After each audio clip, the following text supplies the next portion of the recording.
ಖುಷಿ ಆಗುತ್ತೆ. ಈ ಥರ ರೂರಲ್ ಏರಿಯಾಗಳಲ್ಲೂ ಯೂತ್ಸ್ ಈ ಥರ ಮುಂದೆ ಬಂದು ಅವ್ರ ಸ್ವಂತ ಕಾಲಲ್ಲಿ ನಿಂತು ಬೆಳಿಬೇಕನ್ನೋದಕ್ಕೆ ಈ ಥರದ ಪ್ರೋತ್ಸಾಹ ಮಾಡಲೇಬೇಕು. ಯಾಕಂತಂದರೆ ದೇಶ ಬದಲಾಗಬೇಕಾದ್ರೆ ಯೂತ್ಸಿಂದ ಮಾತ್ರನೇ ಸಾಧ್ಯ.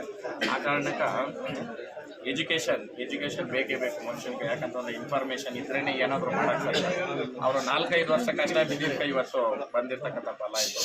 ಆಮೇಲೆ ಕೆಲವೊಂದು ನಾನು ಹೇಳಿದೆ ಅವ್ರಿಗೆ, ಯಾಕಂತಂದರೆ ಆಫರ್ಸ್ ಅನ್ನೋದು ಇವಾಗ ಜನಕ್ಕೆ ಏನಂತಂದರೆ ಕ್ವಾಲಿಟಿಗೆ ಕ್ವಾಂಟಿಟಿ ನೋಡೋದೇ ಜಾಸ್ತಿ.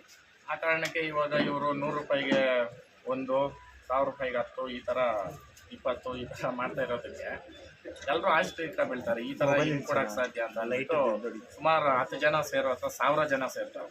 1000 ಜನ ಸೇರಿದವಾಗ ನಮಗೆ ಮೇಯ್ನ್ ಏನಂತಂದರೆ ಡಿಮ್ಯಾಂಡ್ ಆ್ಯಂಡ್ ಡ್ರಾಫ್ಟು, ಕೊಳ್ಳುವಿಕೆ ಮತ್ತು ಮಾರಾಟ ಎರಡೂ ಹೆಂಗಿರ್ಬೇಕಂತಂದರೆ ಕೊಟ್ಟು ತಗೊಳೋದು ಇಬ್ಬರು ಮ್ಯೂಚುವಲ್ ಆಗಿ ಇಬ್ಬರು ಸ್ಯಾಟಿಸ್ಫ್ಯಾಕ್ಷನ್ ಆದರೆ ಮಾತ್ರನೇ ಸಕ್ಸಸ್ಗೆ ಹತ್ರ ಆಗೋಕ್ಕೆ ಸಾಧ್ಯ.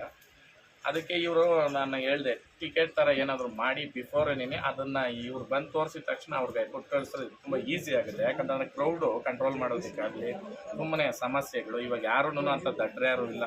ಯಾಕಂದರೆ ಮೊಬೈಲಲ್ಲೇನೇ ಕೋಟ್ಯಾಂತರ ರೂಪಾಯಿ ಟ್ರಾನ್ಸಾಕ್ಷನ್ಗಳು ನಡೀತೈತೆ. ಕೆಲವೊಂದು ಇವಾಗ ಮದುವೆಗೆ ಆ್ಯಪ್ಗಳು ಕೂಡ ಮಾಡಿಬಿಟ್ಟಿದ್ದಾರೆ. ಆ ಕಾರಣಕ್ಕೆ ಎಜುಕೇಷನ್ ತುಂಬ ಇಂಪಾರ್ಟೆಂಟ್ ಆಗುತ್ತೆ ಅಂತ ಹೇಳಿ.